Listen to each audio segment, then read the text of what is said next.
In today's video, I'm going to teach you how to split cell diagonally in Google Sheets.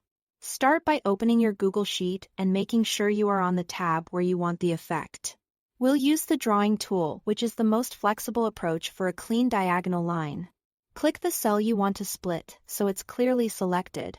It can be any cell, like a header cell at the top of a table. If the cell is on the small side, that's fine, we'll adjust the overlay in a moment. Next, go to the top menu and choose Insert. Then select Drawing. This opens the drawing canvas in a small window.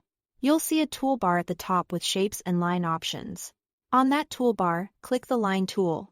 Now, on the blank canvas, click and drag to draw a diagonal line from one corner to the opposite corner top left to bottom right, or the other way around, depending on how you want the split to appear.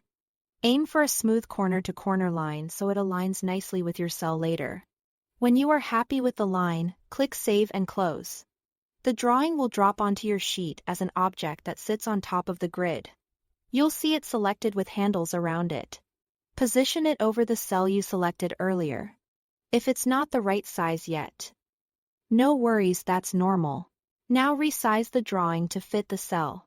Drag the corner handles of the drawing so the line's ends line up with the cell's corners. You can also drag from the sides to fine-tune the fit. Take a moment to align the edges with the grid lines so the diagonal looks like it's part of the cell. If your cell is wider or taller, adjust the drawing until the line matches the cell's diagonal. A careful fit makes the effect look seamless and professional.